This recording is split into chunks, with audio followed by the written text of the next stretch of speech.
धन्यवाद डीजे, धन्यवाद. गोलंदाजी मार्कवर असेल तो प्रथमेश, समोर उभा असेल मगाच्या सामन्यामध्ये मॅन ऑफ द मॅच ठरला होता तो गणेश. या दोघांमध्ये बिग फाईट पाहायला मिळेल, गणेश विरुद्ध प्रथमेश.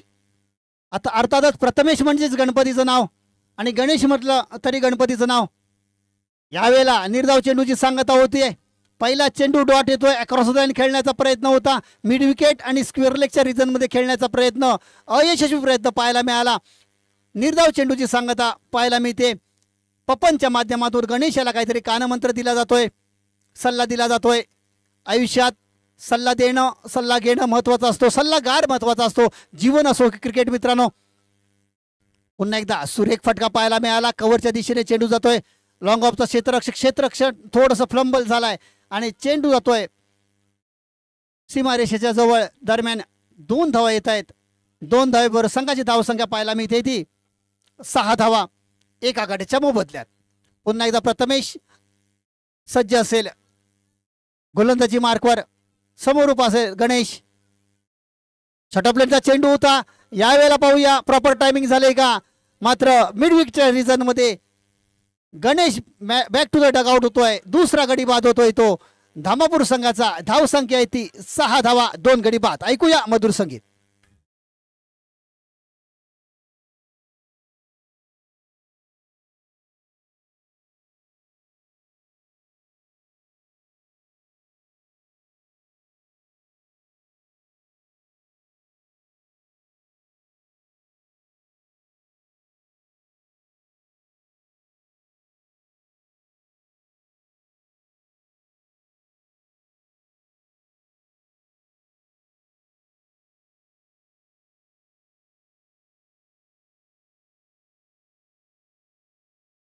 धन्यवाद डीजे.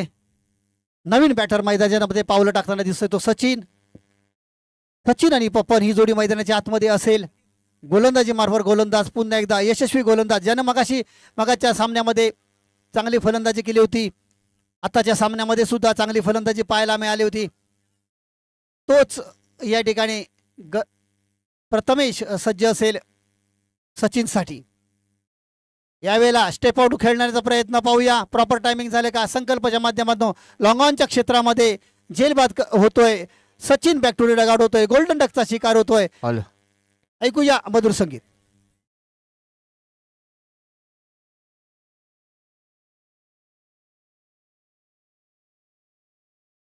धन्यवाद डीजे.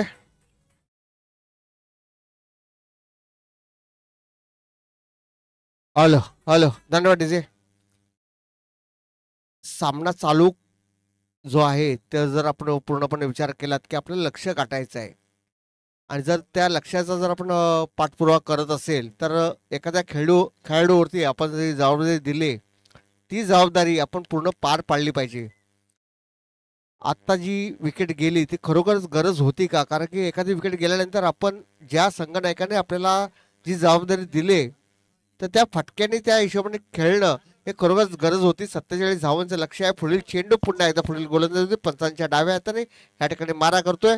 पुन्हा एकदा लेगच्या दिशेने टोळा चेंडू 1 धाव मात्र निश्चित या ठिकाणी येईल. दुसरी धाव करण्याचा प्रयत्न होतो का पाहायचा आहे, पण good running between the wicket या ठिकाणी पाहायला मिळाली आणि 2 धावा या ठिकाणी आपल्या खात्यामध्ये जमा केल्या त्या धावापूर्व संघाकडे. आणि या 2 धावांवर संघाची धावसंख्या या ठिकाणी झाली ती 8. 47 धावांचं लक्ष या ठिकाणी पार करायचं आहे. जर आपल्याला पुढील याच्यामध्ये प्रवेश करायचा पुन्हा एकदा गुड बॉल म्हणायला लागेल. परेश यांच्याकडनं पुन्हा एकदा षटक संपल्याची घोषणा होते. 2 षटकाच्या समाप्तीनंतर संघाची धावसंख्या 8 आणि गडीबाद झाले त्या ठिकाणी 3. म्हणजे सरासरी 4च्या हिशोबाने चालू आहे, परंतु गडीबाद 12 चेंडू आणि 39 धावांचं लक्ष या ठिकाणी पार करायचं आहे ते धामापूर कर संघाला.